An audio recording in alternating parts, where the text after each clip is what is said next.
Hi, so in this video we're going to be looking at partial fractions and the cover-up rule.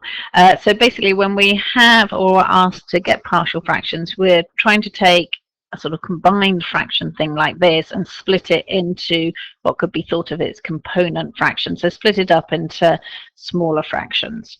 I've got the rule here, and it's slightly hard to explain, so I'm going to read it out and then we'll do the question and then we'll see whether we can follow what's been said. So the cover-up rule says find the value of x which makes one of the denominator brackets 0, cover up that bracket, substitute the value of x into whatever is left, and then the answer gives you the numerator value. And I know that doesn't make much sense, but let's see if it helps when we do the question. Okay, so we want to express this thing here as a partial fraction. First thing we have to do is get the denominator into two brackets. So we factorize the denominator, and hopefully you can see that that factorizes into those two brackets. And once we know those two brackets, we can split our fraction into those. And you should be able to, if you were asked to put this back together and have a common denominator for these two, you know you'd multiply this bit by x plus 3 and this bit by x minus 5. And once you've done that, you'd want that to equal 6x plus 2 on the numerator. But by using the cover-up rule, it's slightly less work. Okay, so what do we have to do? First of all, we choose one of our denominators and we set that equal to 0. So I'm going to be trying to find a, so I'm looking at the denominator of that fraction with the a in it. So when does this one go to 0? It goes to 0 when x equals 5.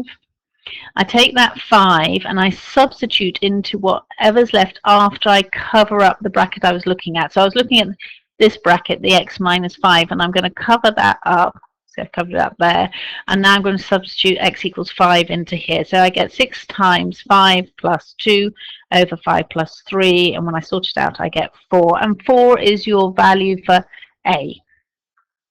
And then I'm going to do the b fraction, and this time I want x plus 3 to equal 0. When does that equal 0? It equals 0 when x equals minus 3, and this time I cover up my x plus 3 bit, and then I put my minus 3 into whatever's left. So I get 6 times minus 3 plus 2, and minus 3 minus 5.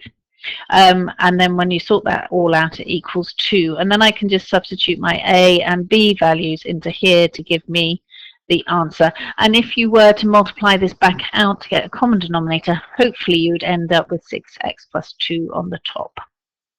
Okay, so we can do the same thing with 3 brackets. I've just done slightly less working on this page, and this presentation's fine. Just be careful that you don't make a mistake. Okay, so I've split it up into the 3 component fractions. I'm going to try and find a, and so I look at the denominator of a and I say, when does that equal 0? That equals 0 when x equals 1. And then I'm going to cover up my x minus 1 bracket, and then substitute my 1 into what's left. So that gives me 2 times 1 plus 1, 1 plus 2, 1 minus 3, and that's what I've got here. Okay, and then I work that out, and that gives me minus a half.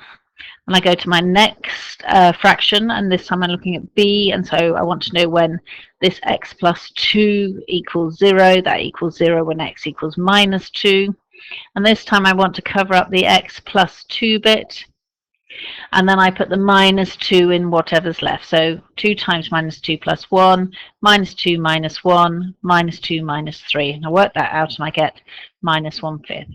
And then my third and last fraction, I look at this. When does this equal 0? This equals 0 when x equals 3. I then substitute in x equals 3 in this, having covered up my x minus 3 bracket. So I get 2 times 3 plus 1, 3 minus 1, and 3 plus 2. So that's the working out I've done there. And then I work that out and it gives me 7/10.